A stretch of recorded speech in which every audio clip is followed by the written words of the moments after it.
Subscribe કરો ये है न्यूज़ इंडिया चैनल ने પછી YouTube એપ પર બેલ આઇકોનનું બટન દબાવો અને નિહાળો ये है न्यूज़ इंडिया चैनल।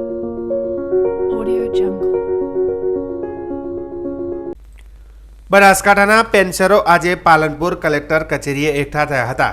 તેમણે ઈપીએસ પેન્શનરોનું લઘુત્તમ પેન્શન રૂપિયા 1000 થી 2000 વધારીને રૂપિયા 7500 કરવાની માંગ સાથે કલેક્ટરને રજૂઆત કરી હતી। નિવૃત્ત પેન્શનર સેવા મંડળના નેજા હેઠળ બનાસકાંઠાના સેવા નિવૃત્ત ઈપીએસ કર્મચારી પેન્શનરોએ આ માંગ કરી હતી। તેઓ છેલ્લા ઘણા સમયથી લઘુત્તમ પેન્શનની રકમમાં વધારો કરવા માટે રજૂઆત કરી રહ્યા છે। જિલ્લાના પેન્શનરો દ્વારા છેલ્લા 15 વર્ષથી સ્થાનિક તંત્ર સહિત ઉચ્ચ કક્ષાનો રજૂઆતો કરવામાં આવી છે, છતાં તેમની માગણીઓ પૂરી થઈ નથી। સેવા નિવૃત્ત કર્મચારીઓનું કહેવું છે કે હાલમાં મળતા પેન્શનથી મોંઘવારીમાં ગુજરાન ચલાવવું મુશ્કેલ છે, ઘર ખર્ચ પણ નીકળતો નથી અને વૃદ્ધાવસ્થાના કારણે તેઓ બીજે ક્યાંય કામ કરી શકતા નથી। પેન્શનરોએ જિલ્લા કલેક્ટર શ્રમ રોજગાર મંત્રીને વડાપ્રધાનને સંબોધીને આવેદનપત્ર આપ્યું હતું। તેમણે વહેલી તકે તેમની પડતર માગણીઓને ઉકેલ લાવવાની અપીલ કરી હતી, અન્યથા આગામી સમયમાં ઉપવાસ આંદોલન સહિતના કાર્યક્રમો કરવાની ચીમકી ઉચ્ચારી હતી। અમે ઈપીએસ 95ની કેન્દ્ર સરકારની યોજના 1995થી છે, એમાં અમે સંકળાયેલા 1995થી સંકળાયેલા નિવૃત્ત પેન્શનરો છીએ અને અમારી રજૂઆત એ છે કે અમને 1995થી આજ દિવસ સુધી અને જ્યાર સુધી અમારું મૃત્યુ થાય ત્યાં સુધી અમને 1000થી શરૂ કરી ન્યૂનતમ 3500 રૂપિયા જે પેન્શન મળે છે એ પેન્શન છે એ પેન્શનથી જીવન નિર્વાહ કરી શકાય એમ નથી। એટલે એ વધારવા માટે અમે છેલ્લા 15 વર્ષથી ભયંકર રીતે અમારી રજૂઆતો કરવા માટે કેન્દ્ર સરકાર અને રાજ્ય સરકારમાં રજૂઆત કરીએ છીએ। ગુજરાતમાં આવા પેન્શનરોની સંખ્યા 10 લાખ જેટલી છે અને ગુજરાત રાજ્ય સરકારના પેન્શનરોને ન્યૂનતમ પેન્શન 9000 રૂપિયા મળે છે, એનાથી અમને આનંદ છે। કેન્દ્ર સરકારના કર્મચારીને 2016થી ન્યૂનતમ પેન્શન મળે છે, એનાથી પણ અમને આનંદ છે, અમારો કોઈ વિરોધ નથી। પણ અમે અમારી જિંદગીના 36 થી 40 વર્ષ સરકાર એટલે દેશને સમર્પિત કર્યા છે, ત્યારે અત્યારે અમારી પરિસ્થિતિ જે છે એ 1000થી 3500માં સાવ મામૂલી અને નિર્માલ્ય છે, એનાથી અમે જીવી શકતા નથી। અમારા બાળકો પણ અમને સંઘરી શકતા નથી, વૃદ્ધાશ્રમમાં પણ અમને સ્થાન મળતું નથી। અમારી પરિસ્થિતિ અત્યંત દયનીય અને કષ્ટદાયક છે અને આ રજૂઆતો અમે આજથી નહીં, માનનીય મુખ્યમંત્રીશ્રીને, માનનીય વડાપ્રધાનશ્રીને, માનનીય શ્રમ મંત્રીશ્રીને અને માનનીય નાણામંત્રીશ્રીને અનેક વખત કરી છે। અનેક સાંસદોએ અમારી વાચા ત્યાં સુધી પહોંચાડી છે, પણ અમને નડે છે ઈપીઓનું તંત્ર। એ અમારી બાબતમાં અમારા વિરોધી છે, સરકારમાં સાચી રજૂઆત કરતા નથી અને ઈપીએફ મારફત અમને જે પેન્શન ચૂકવવામાં આવે છે, એટલે ઈપીએફઓ એ ભાઈ હવે ધ્યાન રાખીને અમારા બાબતમાં કંઈક વિચારણા કરવી પડશે અને સરકારે પણ અમારા મારફત વિચારણા કરવી પડે। એટલા માટે અમે સંગઠિત જેટલા બચ્યા છીએ એટલા અમારો અવાજ પહોંચાડવા માટે અહીં ભેગા થયા છીએ અને આપનો પણ આભાર કે અમારી અવાજ સાંભળવા માટે આપે પણ અત્યારે કષ્ટ લીધું છે લગ્નગાળાના સિઝનમાં। ખૂબ ખૂબ ધન્યવાદ। મારું નામ પ્રતાપરાય વરદલાલ ધતુરિયા, હું જીએસઆરટીસીની અંદર ડેપો મેનેજર તરીકે સેવા આપતો હતો અને 2006ની અંદર આ બનાસ ડેરી, બનાસ બેંક, ગુજરાત વિદ્યુત બોર્ડ, એસટી કોર્પોરેશન, ઈપીએસ પેન્શનોની સ્કીમો આવેલા છે, એમના પેન્શન માટે છેલ્લા 10 વર્ષથી દિલ્હી સરકારી ધરણો છે। સુપ્રીમ કોર્ટે પણ 2-3 વખતના ઓર્ડર કર્યા, પણ દિલ્હી સરકાર તરફથી કોઈ રજૂઆતના માન્યતા મળતી નથી। નરેન્દ્રભાઈ મોદી સાહેબ, અમિત શાહ સાહેબ, મોડેવિયાજી અને નાણામંત્રીને પણ આની પર રજૂઆતો કરી છે। લગભગ 200થી 300 સંસદ સભ્યોએ પણ આ બાબતે પેન્શન વધારો કરવા માટે આપ્યું છે, પણ એમાં કોઈ નિરાકરણ આવતું નથી અને લગભગ 900,000 કરોડ તો અમારું પેન્શન ભંડોળ પડ્યું છે, એમાંથી જો આવા વ્યાજ આપો ને તો પણ અમને 15,000 રૂપિયા વ્યાજ મળે। હવે ઘરનો વૃદ્ધ મા બાપોને પોષણ કઈ રીતે કરવું, જેને કોઈ આધાર નથી, ખેતીવાડી નથી, કોઈ પશુપાલન નથી, એ લોકો મૂંઝવણમાં છે અને આત્મહત્યા કરે એવા સંજોગો આવી ગયા છે। એટલે હવે જો બધા ખમી કેમ નથી અને અલગ આંદોલન કરવાની ફરજ પડશે। ઉપવાસ આંદોલન માટે આજે અમે કલેક્ટર સાહેબ દિલ્હી આવેદનપત્ર માટે આવ્યા છીએ અને આ બાબતનું જો જલ્દી નિરાકરણ નહીં આવે તો જલદ પગલાં ભરવાનું આ ઇન્ડિયનના બધા જ લીડરોની માન્યતા છે. તો મોદી સાહેબને સરકારને અમે વિનંતી કરીએ છીએ કે આ વૃદ્ધ પેન્શનરોનો પ્રશ્ન જલ્દી ઉકેલો. અજીતસિંહ જેઠવા, ટ્રાફિક ઇન્સ્પેક્ટરમાં હતો પાલનપુર વિભાગમાં, અને 2016માં જ્યારે રિટાયર થયો ત્યારે આજે અમે EPF 95 પેન્શન માટે ખૂબ બધા કર્મચારીઓ ભેળા થઈ, ડેરી, GB, ST બધા કર્મચારી ભેળા થઈને કલેક્ટર સાહેબને આવેદનપત્ર આપવાનું છે. જે આવેદનપત્ર વડાપ્રધાન શ્રી મનસુખ માંડવિયા શ્રી, નાણામંત્રી શ્રી એને પહોંચાડવા માટે આજે કલેક્ટર સાહેબને આવેદનપત્ર આપવાના છીએ. અને અમારી પેન્શનની સાહેબ પરિસ્થિતિ એવી છે કે 1500થી 2000 પેન્શન મળે છે સાહેબ. અત્યારે આ મોંઘવારીમાં 1500-2000 ચા પાણીનો પણ ખર્ચો નથી નીકળતો. હવે કઈ રીતે છોકરાઓને અમારે પૂરા કરવા, છોકરાઓની ફી કઈ રીતે ભરવી, આ મુશ્કેલીમાંથી અમે બહાર આવવા માટે વડાપ્રધાનશ્રી અને માંડવિયાશ્રી અને નાણામંત્રીને વિનંતી કરીએ છીએ કે મહેરબાની કરી અને અમારું જે પેન્શન સુપ્રીમ કોર્ટનો જે ચુકાદો છે 7500 એટલું કરવા આપશ્રી સાહેબને વિનંતી. બોલો ભારત માતા કી. ભારતના લોખંડી પુરુષ સરદાર વલ્લભભાઈ પટેલની 150મી જન્મ જયંતિ નિમિત્તે ભારત સરકાર દ્વારા આયોજિત રાષ્ટ્રવ્યાપી અભિયાન સરદાર @150 યુનિટી માર્ચ અંતર્ગત આજે થરાદ ખાતે વિધાનસભાના અધ્યક્ષ શંકરભાઈ ચૌધરીના અધ્યક્ષસ્થાને ભવ્ય પદયાત્રાનું આયોજન કરવામાં આવ્યું હતું. આ પદયાત્રા એકતા અને રાષ્ટ્ર પ્રત્યેની પ્રતિબદ્ધતાનું પ્રતીક બની હતી, જેમાં તમામ સમાજના લોકોએ ઉત્સાહભેર ભાગ લીધો હતો. દેશની એકતા, અખંડિતતા અને રાષ્ટ્ર નિર્માણમાં સરદાર સાહેબના યોગદાનને બિરદાવવાના ઉદ્દેશ સાથે યોજાયેલી આ પદયાત્રામાં અધિકારીઓ, યુવાનો, વિદ્યાર્થીઓ, સામાજિક સંસ્થાના પ્રતિનિધિઓ, સહકારી આગેવાનો અને નગરજનો બહોળી સંખ્યામાં ઉત્સાહપૂર્વક જોડાયા હતા. આ પ્રસંગે અધ્યક્ષ શંકરભાઈ ચૌધરીએ જણાવ્યું હતું કે સરદાર સાહેબે દેશ સેવામાં અસ્મરણીય યોગદાન આપ્યું છે. ખેડૂતો સહિત વિવિધ વર્ગના નાગરિકોએ તેમને સન્માનભેર જીવન જીવી શકે તે માટે બ્રિટિશ સરકાર વિરુદ્ધ આંદોલનો કર્યા હતા. દેશના રજવાડાઓને એકત્રિત કરીને ભારતને એકતાના સૂત્રમાં બાંધવાનું સરદાર સાહેબના યશને દેશ સહાય નમન કરે છે. આઝાદી બાદ દેશની પ્રગતિ માટે સરદાર સાહેબે મહત્વપૂર્ણ નિર્ણયો લીધા હતા. ખાસ કરીને કાશ્મીર ભારતનો અભિન્ન અંગ રહે તે માટે સુનિશ્ચિત કરવા તેમનું યોગદાન અત્યંત મહત્વનું રહ્યું હતું. અધ્યક્ષ શંકર ચૌધરીએ વધુમાં જણાવ્યું હતું કે મહાત્મા ગાંધી અને સરદાર સાહેબના સપનોને સાકાર કરવા વડાપ્રધાન નરેન્દ્ર મોદી અને ગૃહમંત્રી અમિત શાહ દેશને આગળ લઈ જઈ રહ્યા છે. પ્રેમ, સંવાદ અને સંવિધાનના માર્ગ પર ચાલીને કોઈ પણ સમસ્યાનું સમાધાન શક્ય છે અને દેશ આજે જે માર્ગે સતત આગળ વધી રહ્યો છે.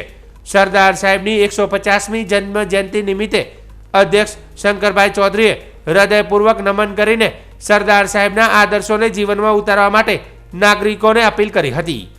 આ કાર્યક્રમ દરમિયાન રમતગમત ક્ષેત્ર યોગદાન આપનાર વિવિધ રમતવીરોનું સન્માન કરવામાં આવ્યું હતું.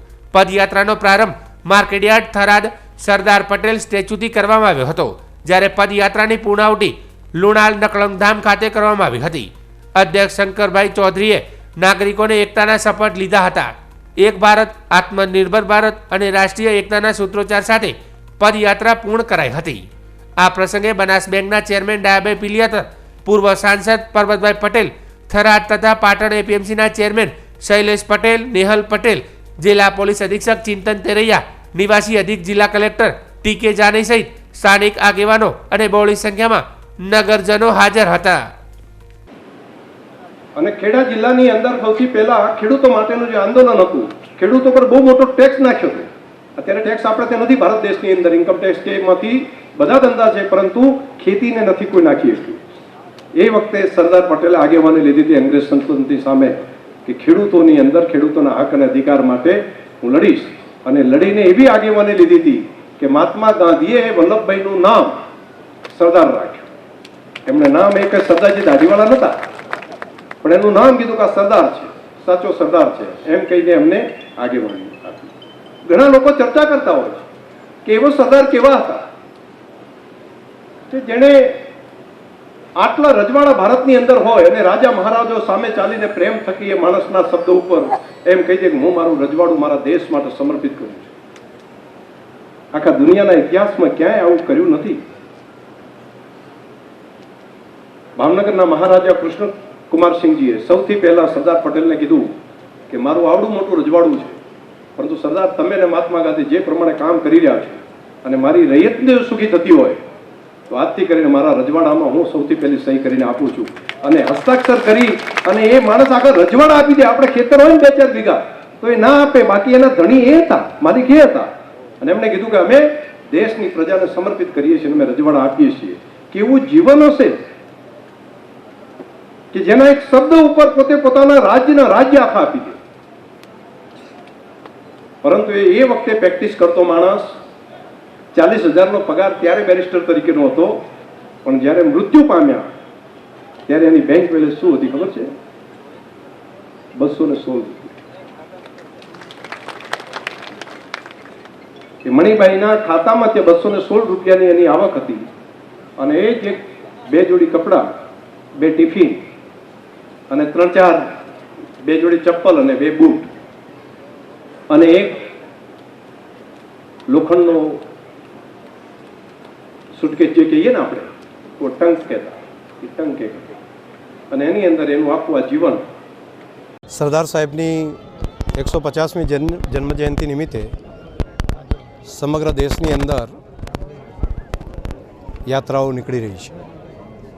સરહદી વિસ્તાર એવા થરાદના આંગણે આજે હજારોની સંખ્યાની અંદર કિલોમીટરો સુધી ખેડૂતો, વેપારીઓ અને સામાન્ય પ્રજાજનો જોડાયા. સરદાર સાહેબે રાષ્ટ્રીય એકતા માટે આપેલું યોગદાન તેને યાદ કરીને આ રાષ્ટ્રીય એકતા માટેની આ યાત્રા દેશ માટે જીવવા માટેની નવી પ્રેરણા આપશે. આજે સરદાર સાહેબના યોગદાનને સાચી શ્રદ્ધાંજલિ આપવાનું કામ પૂરા દેશવાસીઓ કરી રહ્યા છે. સરહદી વિસ્તારના પ્રજાજનોએ પણ આજે મોટી સંખ્યાની અંદર અમારી સાથે ચાલીને લગભગ 9-10 કિલોમીટર સુધીનો પ્રવાસ કરીને સરદાર સાહેબને પોતાની શ્રદ્ધાંજલિ આપવાનું કામ કર્યું છે.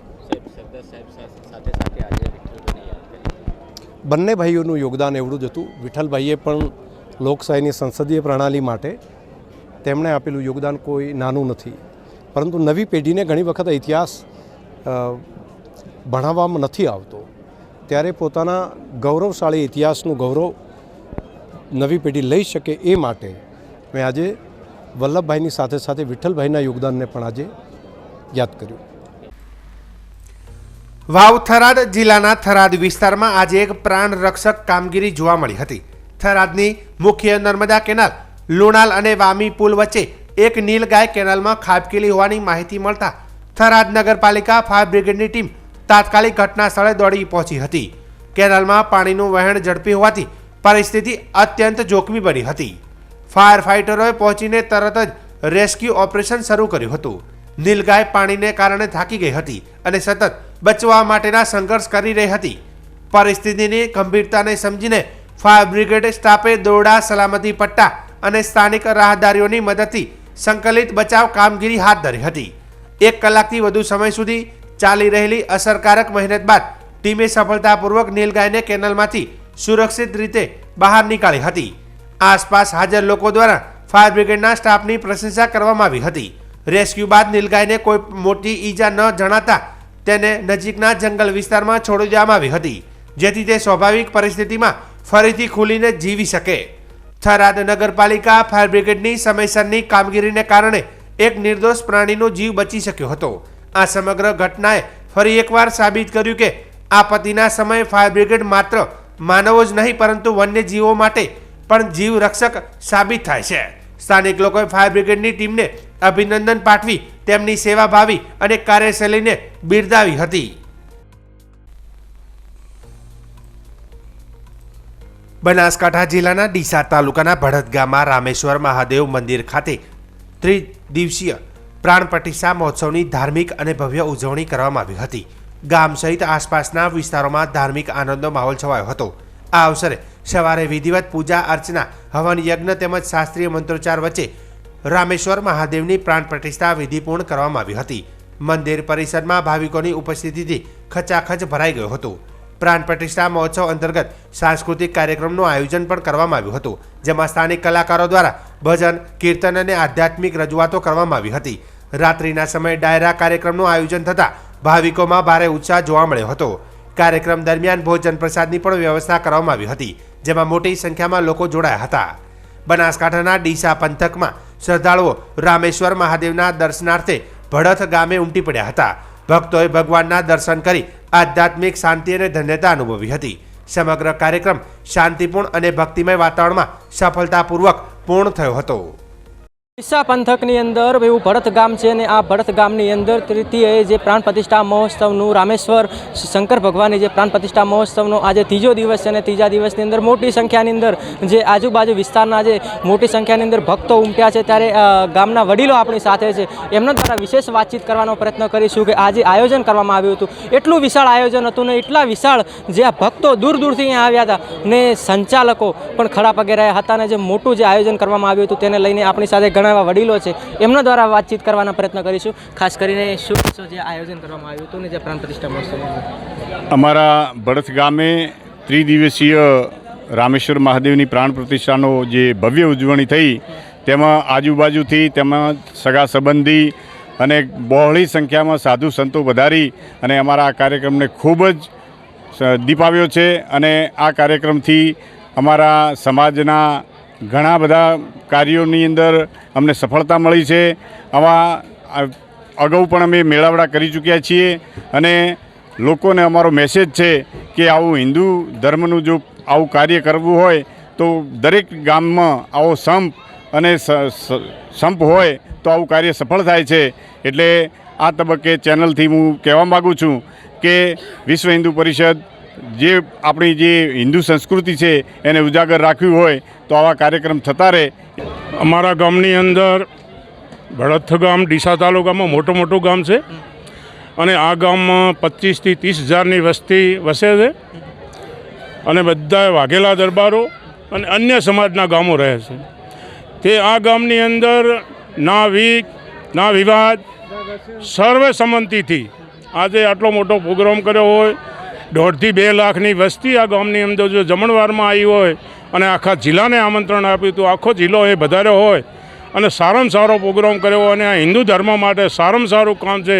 હિન્દુ ધર્મને જાગૃત કરવા માટે સનાતન ધર્મને ખૂબ આગળ વધારવા માટેનું કામ છે અને આવું કામ સર્વે લોકો હિન્દુ ધર્મના કરે એવી અમારી આશા અને અપેક્ષા છે. બહુ સરસ કામ છે અને સૌએ આ કામને બિરદાવે અને સૌ આ કામને આગળ વધારે એવા અમારા આશીર્વાદ.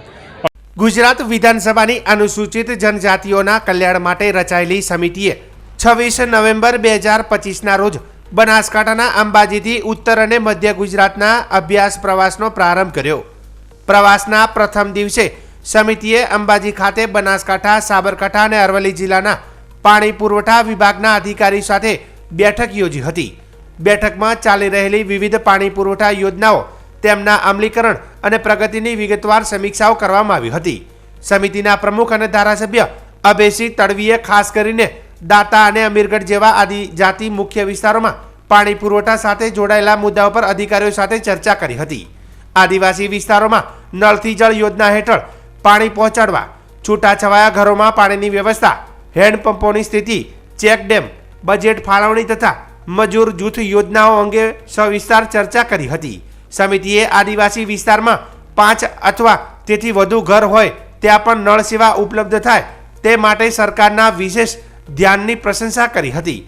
અભયસિંહ તડવીએ જણાવ્યું હતું કે રાજ્ય સરકાર ટ્રાયબલ એરિયાના વિકાસ માટે વિશાળ બજેટ મૂકી રહી છે અને ડુંગરાળ વિસ્તારમાં પીવાનું પાણી દરેક નાગરિક સુધી પહોંચાડવાનો સરકારશ્રીનો સંકલ્પ દૃઢ છે. વિભાગીય અધિકારીઓ દ્વારા યોજનાઓને ઝડપથી અને અસરકારક રીતે અમલમાં મૂકવા પ્રયત્નો થઈ રહ્યા છે. પ્રેઝન્ટેશન દરમિયાન જણાવ્યું કે દાતા વડગામ પાલનપુર જૂથ યોજના હેઠળ 85 ગામ અને અમીરગઢ નર્મદા કેનાલ આધારિત જૂથ યોજના હેઠળ 57 ગામને પાણીની સુવિધા મળી રહી છે. અંબાજી જૂથ યોજના કાર્યરત થયા બાદ 30 ગામને પાણી મળશે. વિસ્તારમાં હાલમાં 7482 હેડપંપ કાર્યરત છે. અભ્યાસ પ્રવાસ અંતર્ગત સમિતિ 27 નવેમ્બરે પોશીના, બાવળ, કાંઠિયા અને દેવની મોરી હેડક્વાર્ટર, 28 નવેમ્બરે મોડાસાથી વિવિધ પાણી યોજનાઓ અને 29 નવેમ્બરે દાહોદ હેડક્વાર્ટર્સની મુલાકાત લેશે.